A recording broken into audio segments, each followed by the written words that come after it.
dari itu perlu kami sampaikan, di sini ada pengungkapan kasus tindak pidana perdagangan orang (TPPO) dengan modus membawa warga negara Indonesia ke negara Australia dengan maksud untuk dieksploitasi secara seksual.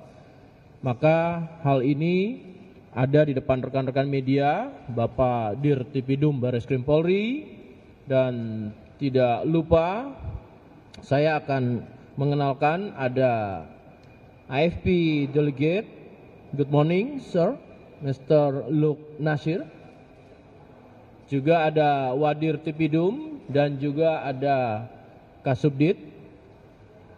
Maka dalam hal ini akan dijelaskan proses bagaimana pengungkapan kasus tindak pidana perdagangan orang oleh TPPO oleh Bapak Dirtipidum. Maka untuk itu kami persilakan.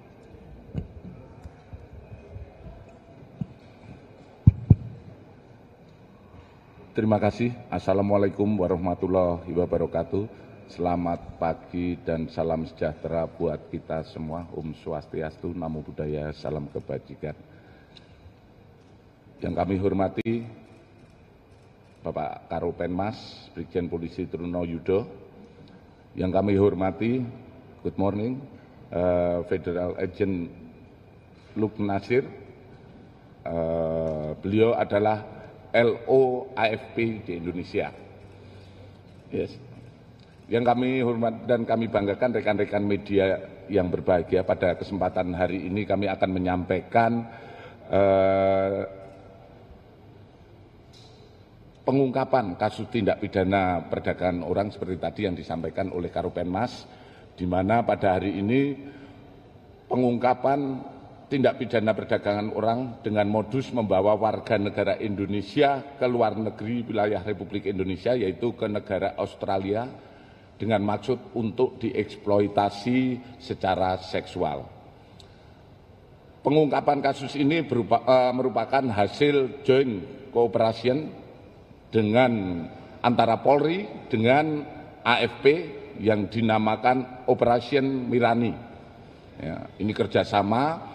Kemudian kami sampaikan juga kepada media, pada jam yang sama saat ini juga dirilis di Australia keberhasilan pengungkapan kasus yang merupakan joint operasi, di mana operasi ini adalah menindaklanjuti pertemuan SOMTISI AFP Polri di Sydney pada tahun 2023, di mana saat ini AFP dalam kesempatan yang sama juga melaksanakan rilis di negara Australia, seperti tadi yang kami sampaikan. Bahwa perkara ini diawali adanya informasi dari AFP pada tanggal 6 September 2023 tentang adanya dugaan tindak pidana perdagangan orang dengan modus WNI bekerja sebagai pekerja seks komersial di Sydney, Australia. Kemudian kami dengan AFP bertukar informasi, dan informasi tersebut menjadi bahan penyelidikan kita, dimulai dari pendalaman keterangan para korban di Sydney, Australia, dan menyita barang bukti yang berkaitan dengan dokumen perjalanan, dokumen perekrutan, bukti pengiriman uang, dan bukti percakapan antara korban dengan perekrut, yang akhirnya kami melakukan penangkapan terhadap tersangka. Jaringan yang diungkap yaitu tersangka atas nama FLA, perempuan 36 tahun, ditangkap di Semanah Indah Blok G nomor 3A, Kelurahan Semanan, Kecamatan Kalideres, Jakarta Barat, pada tanggal 18 Maret 2024, di mana yang bersangkutan berperan sebagai perekrut korban, menyiapkan visa dan tiket keberangkatan korban ke Sydney. Selanjutnya menyerahkan korban kepada saudara SS alias Batman yang berada di Sydney. Kemudian tersangka yang diamankan oleh AFP yaitu SS alias Batman berperan sebagai koordinator di beberapa tempat prostitusi di Sydney, tersangka Batman menjemput korban, menampung dan mempekerjakan para korban di beberapa tempat prostitusi yang ada di Sydney, serta memperoleh keuntungan dari para korban. Tersangka SS alias Batman ditangkap oleh AFP pada tanggal 10 Juli 2024 di Sydney dan saat ini menjalani penahanan di kantor di AFP di Australia. Dari hasil penggeledahan di rumah milik tersangka FLA ditemukan beberapa dokumen dan barang bukti sebagai berikut, yaitu 1 buah paspor atas nama atas nama FLA, kemudian 2 buah buku tahapan BCA atas nama tersangka, 2 kartu ATM BCA Platinum, 3 buah handphone, 1 unit laptop Asus Vivo 15 in warna gold, 1 buah hard disk internal warna putih, kemudian 28 buah paspor milik WNI. Hal ini masih kami dalami apakah paspor ini merupakan korban atau bukan. Kemudian dari hasil penelusuran kami bahwa tersangka memberangkatkan korban ke Sydney, Australia untuk bekerja sebagai PSK dan kemudian para korban diserahkan kepada mucikari atau agensi SS, yaitu warga negara Indonesia yang sudah berpindah menjadi warga negara Australia yang berada di Sydney, Australia. Tersangka juga menyiapkan dokumen palsu untuk mengurus visa para korban seperti dokumen untuk mutasi rekening yang telah dirubah untuk pemenuhan persyaratan dalam pembuatan visa. Kami menemukan catatan pembayaran dan pemotongan gaji yang mana dikirim oleh korban yang sudah bekerja sebagai PSK di Sydney ke WA TSK sebagai bentuk laporan dan kontrol bagi TSK dari TSK sebagai perekrut di Indonesia. Kemudian ditemukan juga file draft perjanjian kerjasama kerja sebagai PSK di dalam laptop tersangka, yang mana perjanjian kerja tersebut diberikan kepada calon PSK sebelum berangkat ke Sydney, Australia untuk ditandatangani dalam perjanjian. Kemudian kami sampaikan bahwa korban juga disodorkan tanda tangan piutang sebanyak 50 juta dengan alasan sebagai jaminan apabila para korban memutus kontrak atau tidak bekerja lagi dalam kurun waktu 3 bulan, maka korban harus membayar hutang tersebut. Dari pengakuan tersangka, jaringan ini sudah melakukan aktivitas sejak tahun 2019. Di mana jumlah WNI yang direkrut dan diberangkatkan dipekerjakan sebagai pekerja seks komersial di Australia kurang lebih 50 orang. Dan tersangka dalam hal ini sudah mendapatkan keuntungan kurang lebih 500 juta rupiah. Informasi ini kami teruskan kepada AFP, kemudian menjadi bahan bukti pendukung untuk AFP melakukan proses hukum terhadap tersangka SS, yang akhirnya tersangka SS dapat ditangkap pada tanggal 10 Juli 2024 di Sydney, Australia. Adapun modus operandi yaitu merekrut dan memberangkatkan korban ke negara Australia secara non-prosedural sehingga mengakibatkan korban tereksploitasi secara seksual. Kemudian pasal yang dipersangkakan adalah pasal 4 Undang-Undang RI nomor 21 tahun 2007 tentang pemberantasan tindak pidana perdagangan orang dengan ancaman hukuman 15 tahun penjara, minimal 3 tahun penjara dan denda paling sedikit 120 juta atau paling banyak 600 juta. Kami, Kepolisian Negara Republik Indonesia, dalam hal ini Baris Krim Polri, akan terus bekerja sama dengan AFP, Divubinter, dan Kementerian Luar Negeri untuk menelusuri tersangka lainnya dan untuk membantu mengidentifikasi para korban yang telah diberangkatkan oleh jaringan ini. Hasil kerjasama ini dalam operasi Mirani ini merupakan praktek terbaik keterlangsungan kerjasama yang telah terjalin antara Polri dan AFP dalam pengungkapan kejahatan transnasional yang menjadi salah satu poin yang akan diangkat dalam SOM Polri AFP di Semarang dan yang rencana akan kita laksanakan pada tanggal 1 Juli 2024 mendatang. Kemudian kami sampaikan juga bahwa pada kesempatan ini kami menyampaikan sesuai dengan kebijakan Bapak Presiden bahwa kita akan terus melaksanakan upaya-upaya penindakan secara tegas terhadap tindak pidana perdagangan orang. Ini juga kami terus menggencarkan di tiap-tiap Polda untuk melaksanakan upaya-upaya lebih lanjut. Kemudian dari hasil evaluasi selama 6 bulan terakhir, kami sudah melakukan penindakan yaitu terkait TPPO ada 139 laporan polisi ini yang tersebar di jajaran dan juga di Mabes Polri.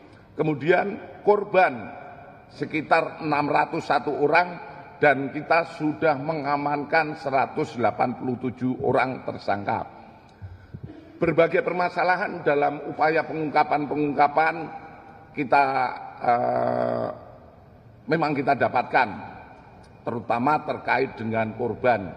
Karena beberapa kasus kita juga melihat adanya korban yang setelah kita amankan, kemudian setelah kita amankan, kemudian paspornya bisa kita sita untuk kita amankan, ternyata masih juga beberapa korban kita mendapatkan paspor baru. Ini juga menjadi perhatian kita sejauh mana mereka bisa mendapatkan paspor baru, karena hasil koordinasi ternyata para korban ini juga membuat laporan polisi kehilangan di daerah, sehingga ini menjadi modal laporan polisi kehilangan paspor, sehingga ini menjadi bahan untuk menerbitkan paspor baru. Tentu saja modus semacam ini juga kita laksanakan koordinasi dengan instansi terkait, dalam hal ini imigrasi. Ke depan hal-hal semacam ini tidak terjadi lagi. Mungkin itu saja yang kami sampaikan, lebih dan kurangnya kami mohon maaf. Sebelumnya kami akhir kata, wassalamualaikum warahmatullahi wabarakatuh, selamat pagi dan salam sejahtera buat kita semua. Waalaikumsalam warahmatullahi wabarakatuh. Baik rekan-rekan, sekali lagi pengungkapan tindak pidana perdagangan orang ini merupakan joint cooperation antara Polri dengan Australian Federal Police. Ya, tentunya ini sudah berlangsung, namun simultan sinambungan tetap berlangsung dan bahkan antar dan interlembaga dilibatkan dalam kerjasama, baik itu di Fupinter, di Interpolri dan juga Kementerian Luar Negeri. Silakan satu segmen saya buka pada 3 penanya pertama. Okay. You want to? Oke. Dari AFP juga nanti dari pihak AFP itu di Australia juga melakukan press conference yang sama terkait kasus ini, maka beliau tidak menyampaikan. Silakan segmen pertama dari kanan ke tengah kemudian kiri. Mas Taufik CNN, silakan. Total korbannya itu kan sudah mencapai 50 orang ya kan dari tahun 2019. Nah, pertanyaannya adalah status korban ini saat ini seperti apa? Apakah masih berada di Australia atau semuanya sudah dalam proses pemulangan ke Indonesia? Terus yang kedua kan tadi disebutkan bahwa dalam proses salah satu modusnya ketika sebelum diberangkatkan mereka ditawarkan surat perjanjian untuk bekerja sebagai PSK. Nah, memang dia diiming-imingi gaji seberapa besar sampai akhirnya para korban ini mau gitu untuk diberangkatkan ke Australia dan menjadi PSK. Itu aja. Satu dulu ya, langsung biar fokus dijawab.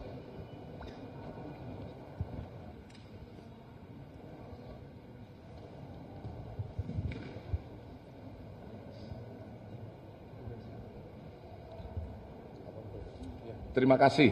Untuk 50 orang korban ini masih ada juga yang di Australia, dan ini juga menjadi bahan yang kami sampaikan kepada AFP untuk pengembangan, dan juga ada sebagian yang sudah kembali ke Indonesia.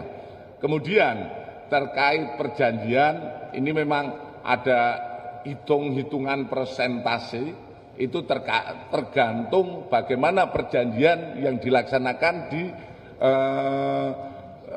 di Sydney sana, di tempat prostitusi. Terkait berapa jumlahnya itu variatif, ada mengikuti jam kerja yang ada. Kemudian dari hitung-hitungan yang kami sampaikan, tadi ada kerugian dari 50 orang itu yang bersangkutan bisa mencapai keuntungan sekitar 500 juta rupiah. Ini tentu saja iming-iming yang disampaikan dengan gaji yang di sana pasti cukup tinggi, dan ini variatif, ya. Lanjut tengah, Mbak Tempo. Ya Pak Dirjihan dari Tempo, Pak, mau menegaskan yang tadi. Tadi kan korban udah diketahui tujuan untuk ke Sydney ya. Nah itu sedari awal memang dia tahu bahwa akan dipekerjakan secara seksual atau ada penipuan terlebih dahulu. Nah terus untuk pemulangan tadi Pak, itu pemulangannya dari pihak imigrasi kita dan imigrasi Sydney sana, atau ada yang secara pribadi bisa pulang sendiri? Lalu untuk unprocedural tadi, berarti yang dimaksud unprocedural itu visa yang dimaksud tidak sesuai tujuan gitu Pak ya? Lagi Pak, untuk rata-rata dari mereka itu asalnya dari mana? Itu sih Pak dulu. Baik, dari Tempo, terima kasih pertanyaannya. Dijawab Pak Direktur. Terima kasih. Dari 50 korban, sementara yang kita ketahui bahwa mereka mengetahui sebetulnya di proses mereka akan dipekerjakan sebagai apa itu sebetulnya mengetahui. Namun yang kita dalami lebih lanjut dalam proses penyidikan adalah rekrutmennya, kemudian upaya mengirimnya ke Australia untuk mendapatkan visa dan lain sebagainya. Tentu saja ada prosedur-prosedur yang tadi kami sampaikan, ada memalsukan jumlah rekening dan lain sebagainya, sehingga dari sini kita sudah bisa mengetahui modus ataupun niatnya pengiriman ke sana. Disinilah letak sebuah pelanggaran yang dilaksanakan oleh pelaku di sini. Kemudian dari beberapa orang yang sudah pulang, ini kebanyakan adalah pulang sendiri, dan setelah kita cari juga ada beberapa korban yang tidak mau memberikan keterangan kepada kita. Kemudian terkait asal rata-rata memang dari Pulau Jawa, gitu, ya.